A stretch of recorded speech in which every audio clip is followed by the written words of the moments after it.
गौरी पुत्र गणेश भगवान की जय। ओम जयंती मंगला काली, भद्रकाली कपालिनी, दुर्गा क्षमा शिवा धात्री, स्वाहा स्वधा नमोस्तुते। जय माता की। ओम नमः शिवाय। प्रिय भक्तजनों, आप सभी भक्तों को चैत्र नवरात्रि की ढेर सारी शुभकामनाएं। देवी माँ की कृपा आप सभी भक्तों पर सदा सर्वदा बनी रहे। मित्रों, आज चैत्र नवरात्रि का 5वां दिन है और 5वां दिन माँ स्कंद माता की पूजा को समर्पित होता है। तो आज मैं आपको सुना रहा हूँ माँ स्कंद माता की पावन कथा। तो आप लोग बड़ी ही श्रद्धा और प्रसन्नचित मन से इस कथा और महिमा को पूरा अवश्य सुनिएगा। या देवी सर्वभूतेषु माँ स्कंद माता रूपेण संस्थिता, नमस्तस्यै नमस्तस्यै नमस्तस्यै नमो नमः। आज के दिन सबसे पहले स्नान करें और स्वच्छ वस्त्र धारण करें। अब घर के मंदिर या पूजा स्थान में चौकी पर स्कंद माता की तस्वीर या प्रतिमा स्थापित करें। गंगा जल से शुद्धिकरण करें, फिर एक कलश में पानी लेकर उसमें कुछ सिक्के डालें और उसे चौकी पर रखें।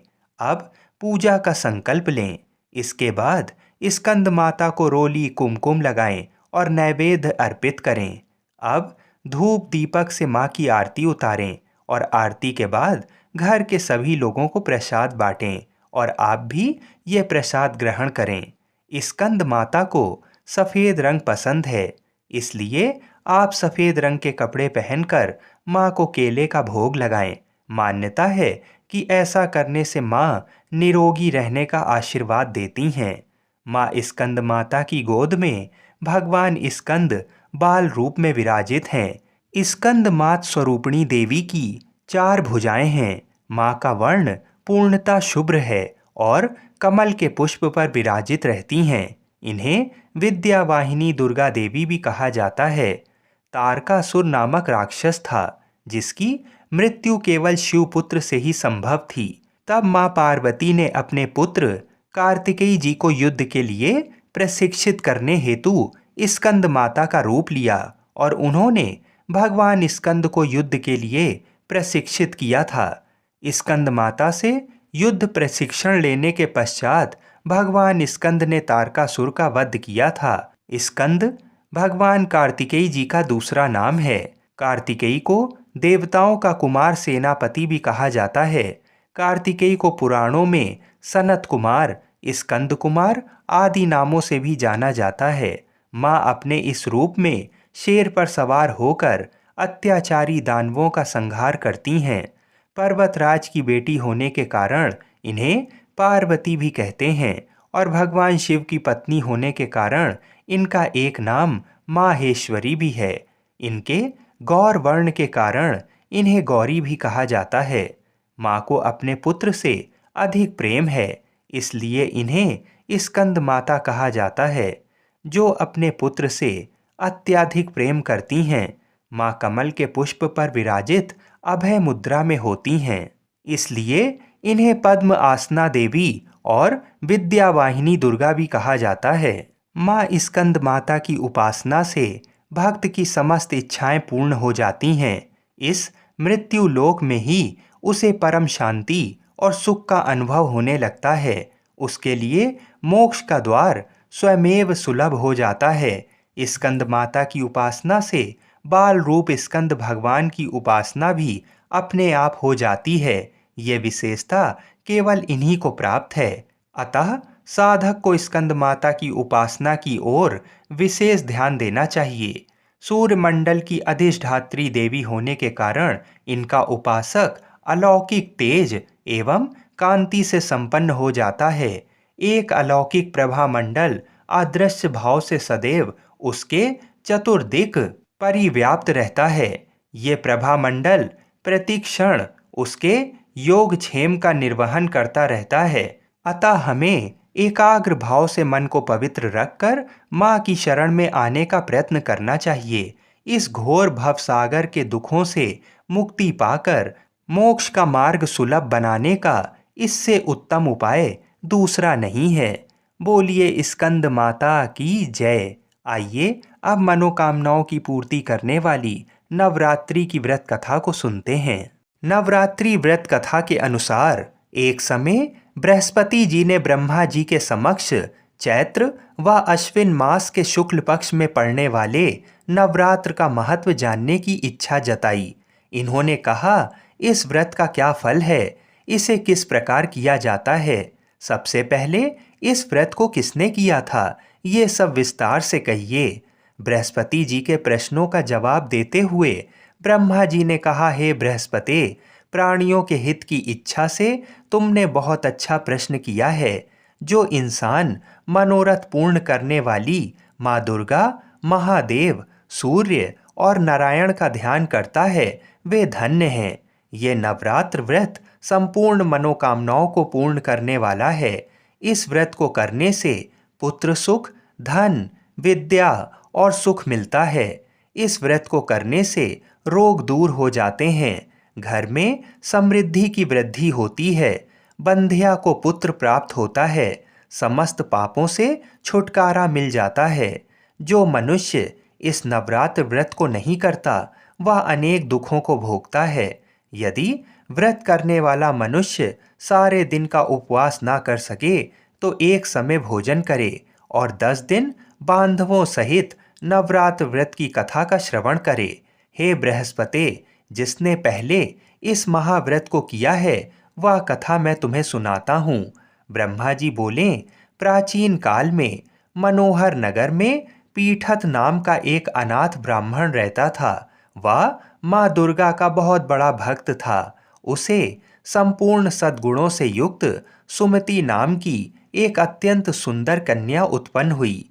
वह कन्या अपने पिता के घर में अपनी सहेलियों के साथ क्रीड़ा करती हुई इस प्रकार बढ़ने लगी, जैसे शुक्ल पक्ष में चंद्रमा की कला बढ़ती है। उसके पिता प्रतिदिन जब दुर्गा जी की पूजा करके होम किया करते थे, वह उस समय नियम से वहां उपस्थित रहती। एक दिन सुमति भगवती के पूजन में उपस्थित नहीं हुई। उसके पिता को पुत्री की ऐसी असावधानी देखकर क्रोध आया और वह पुत्री से कहने लगा, अरे दुष्ट पुत्री, आज तूने भगवती का पूजन नहीं किया। इस कारण मैं किसी कुष्ठ रोगी या दरिद्र मनुष्य के साथ तेरा विवाह करूंगा। पिता की बात सुनकर सुमिति को बड़ा दुख हुआ और पिता से कहने लगी, हे पिता, मैं आपकी कन्या हूँ तथा सब तरह आपके अधीन हूँ। जैसी आपकी इच्छा हो वैसा ही करो। चाहे राजा से, चाहे कुष्ठ से, चाहे दरिद्र से, जिसके साथ चाहो मेरा विवाह करना चाहो कर दो, पर होगा वही जो मेरे भाग्य में लिखा है। क्योंकि कर्म करना मनुष्य के अधीन है, पर फल देना ईश्वर के अधीन है। कन्या के निर्भयता से कहे हुए वचन सुन उस ब्राह्मण ने क्रोधित हो अपनी कन्या का विवाह एक कुष्ठ रोगी के साथ कर दिया और अत्यंत क्रोधित हो पुत्री से कहने लगा, हे पुत्री, अपने कर्म का फल भोगो, देखें भाग्य के भरोसे रहकर क्या करती हो।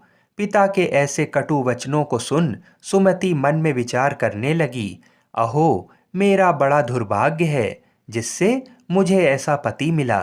इस तरह अपने दुख का विचार करती हुई वह कन्या अपने पति के साथ वन में चली गई और डरावने कुशायुक्त उस निर्जन वन में उन्होंने वह रात बड़े कष्ट से व्यतीत की। उस गरीब बालिका की ऐसी दशा देख देवी भगवती ने पूर्व पुण्य के प्रभाव से प्रकट हो सुमति से कहा, हे दीन ब्राह्मणी, मैं तुझसे प्रसन्न हूँ। तुम जो चाहो सो वरदान मांग सकती हो। भगवती दुर्गा का ये वचन सुन ब्राह्मणी ने कहा, आप कौन हैं, वह सब मुझसे कहो। ब्राह्मणी का ऐसा वचन सुन देवी ने कहा कि मैं आदि शक्ति भगवती हूँ और मैं ही ब्रह्म विद्या व सरस्वती हूँ। प्रसन्न होने पर मैं प्राणियों का दुख दूर कर उनको सुख प्रदान करती हूँ। हे ब्राह्मणी, मैं तुझ पर तेरे पूर्व जन्म के पुण्य के प्रभाव से प्रसन्न हूँ। तुम्हारे पूर्व जन्म का वृतांत सुनाती हूँ, उसे ध्यान पूर्वक सुनो। तू पूर्व जन्म में निषाद की स्त्री थी और अति पतिव्रता थी। एक दिन तेरे पति निषाद ने चोरी की। चोरी करने के कारण तुम दोनों को सिपाहियों ने पकड़ लिया और जेल खाने में कैद कर दिया। उन लोगों ने तुझको और तेरे पति को भोजन भी नहीं दिया। इस प्रकार नवरात्र के दिनों में तुमने ना तो कुछ खाया और ना ही जल पिया। इस प्रकार 9 दिन तक नवरात्र का व्रत हो गया। हे ब्राह्मणी, उन दिनों में जो व्रत हुआ, इस व्रत के प्रभाव से प्रसन्न होकर मैं तुझे मनोवांछित वर देती हूँ। तुम्हारी जो इच्छा हो सो मांग लो। इस प्रकार दुर्गा के वचन सुन ब्राह्मणी बोली, अगर आप मुझ पर प्रसन्न हैं तो हे दुर्गे, मैं आपको प्रणाम करती हूँ। कृपा करके मेरे पति का कोढ़ का रोग दूर कर दो। देवी ने कहा, उन दिनों तुमने जो व्रत किया था, उस व्रत का एक दिन का पुण्य पति का कोढ़ दूर करने के लिए अर्पित करो। उस पुण्य के प्रभाव से तेरा पति ठीक हो जाएगा। इस प्रकार देवी के वचन सुन वह ब्राह्मणी प्रसन्न हुई और पति को निरोग करने की इच्छा से जब उसने तथास्तु ऐसा वचन कहा, तब उसके पति का शरीर भगवती दुर्गा की कृपा से कुष्ठ रोग से रहित हो गया। वह ब्राह्मणी पति को देख देवी की स्तुति करने लगी।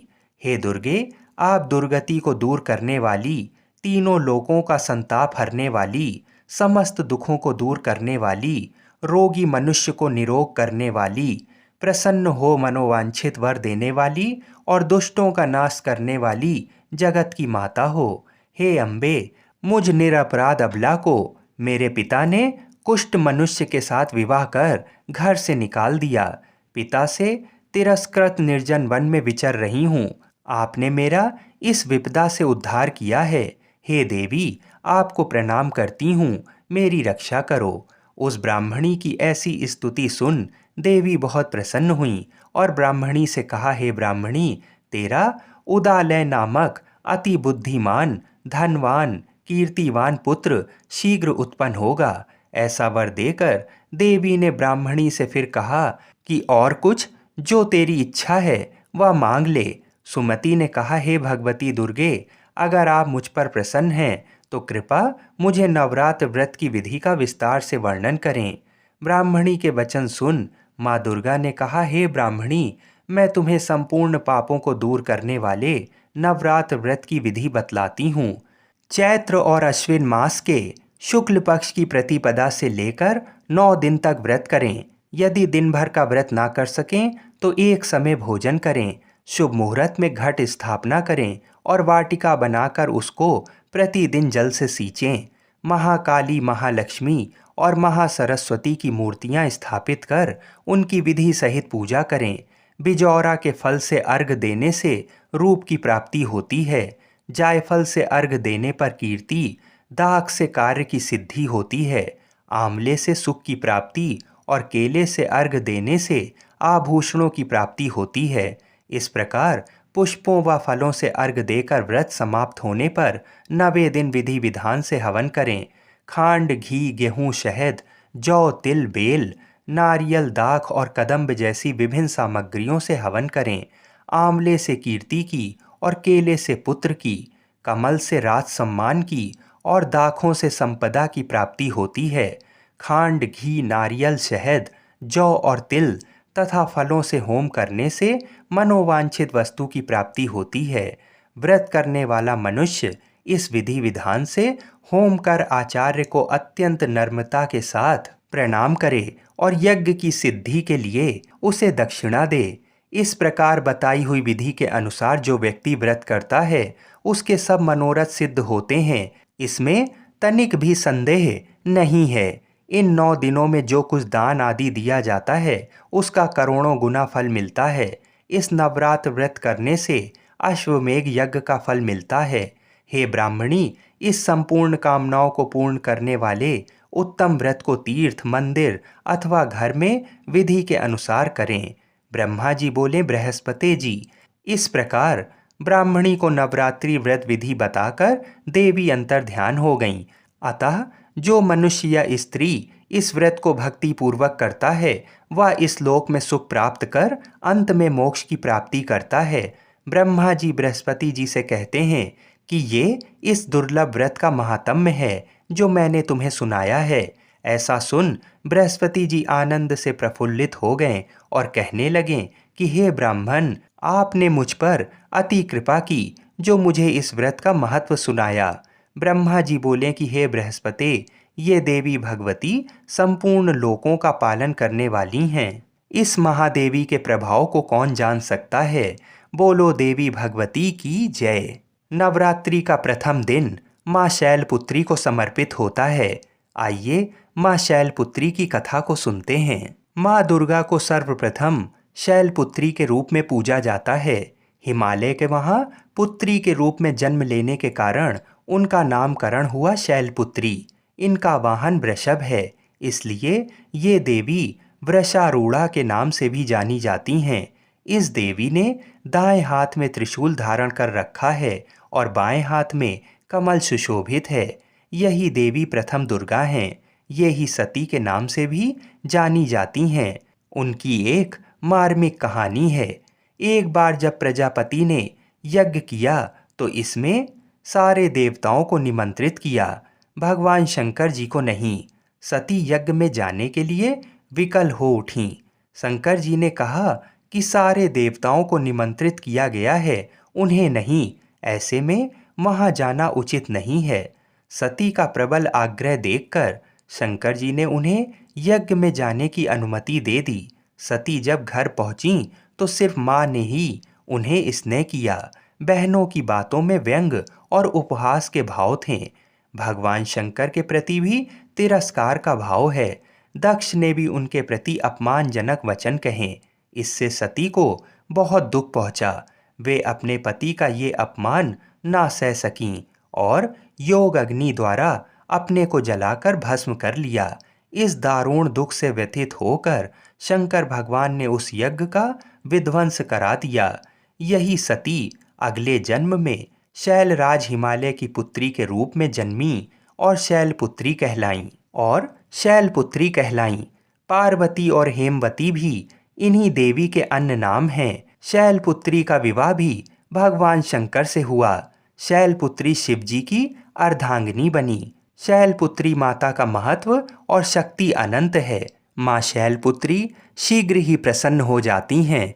हम ऐसी मंगल कामना करते हैं कि माँ जगत जननी जगदम्बा हम सभी की मनोकामनाओं को पूर्ण करें।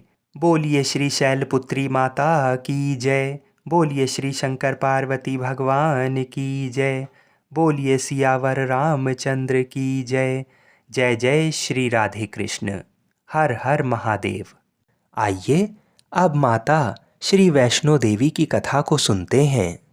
एक समय की बात है। श्रीधर माँ दुर्गा जी के परम भक्त थे। वह बहुत ही गरीब थे।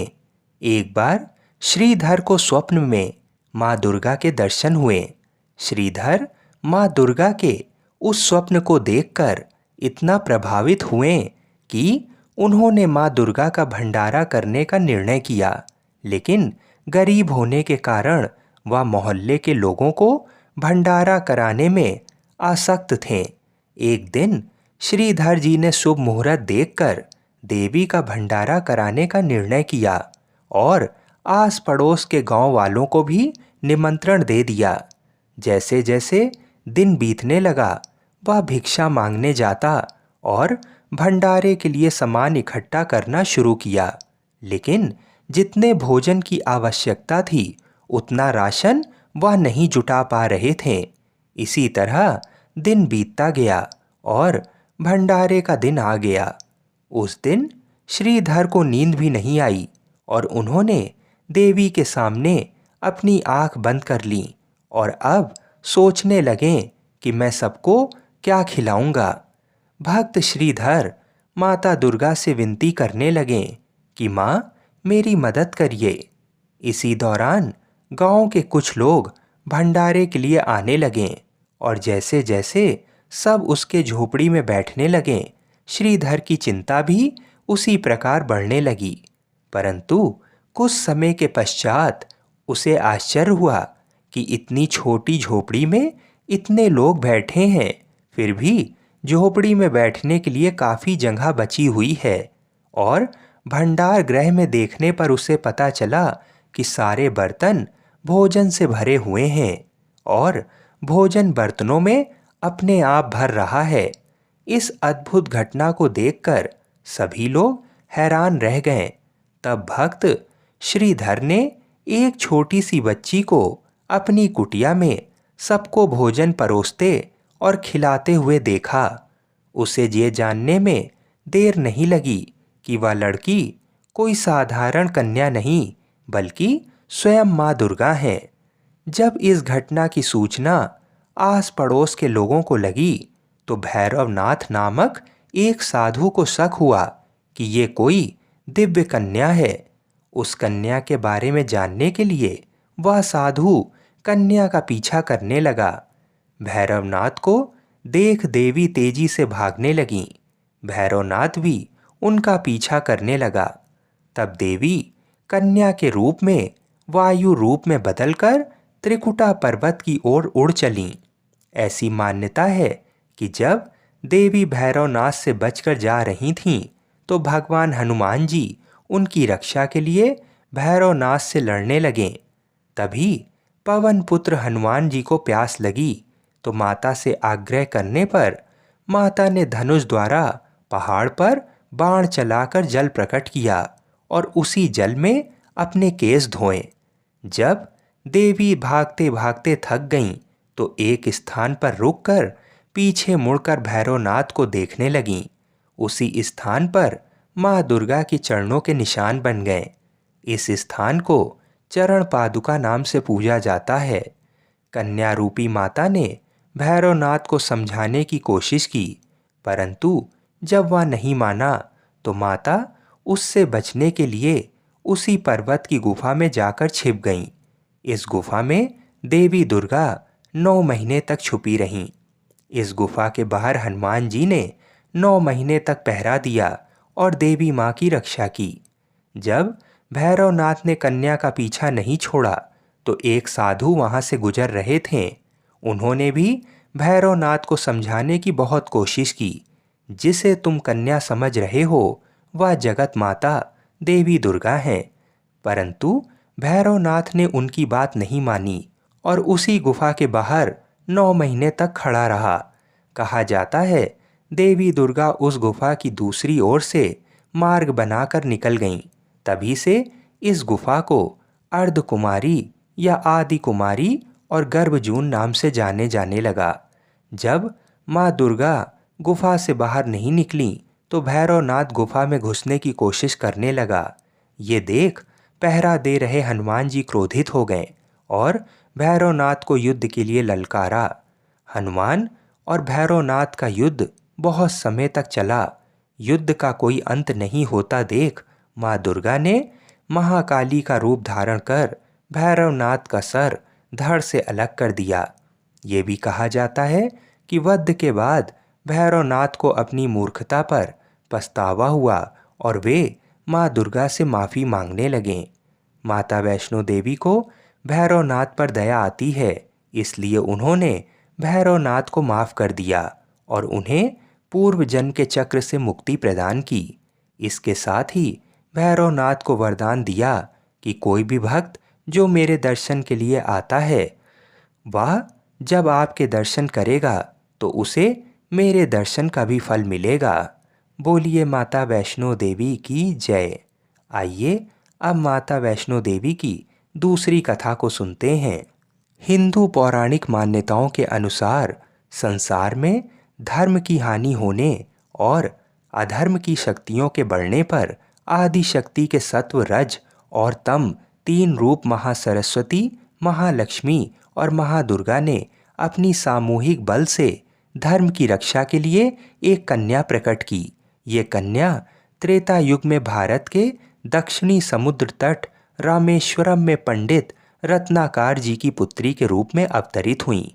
कई सालों से संतानहीन रत्नाकर ने बच्ची को त्रिकुटा नाम दिया, परंतु भगवान विष्णु के अंश रूप में प्रकट होने के कारण वैष्णवी नाम से विख्यात हुई। लगभग 9 वर्ष की होने पर उस कन्या को जब ये मालूम हुआ कि भगवान विष्णु ने भी इस भूलोक में भगवान श्री राम के रूप में अवतार लिया है, तब वह भगवान श्री राम को पति मानकर उनको पाने के लिए कठोर तप करने लगीं। श्री राम सीता हरण के बाद सीता जी की खोज करते हुए जब रामेश्वर पहुँचे, तब समुद्र तट पर ध्यान मग्न कन्या को देखा। उस कन्या ने भगवान श्री राम से उसे पत्नी के रूप में स्वीकार करने को कहा।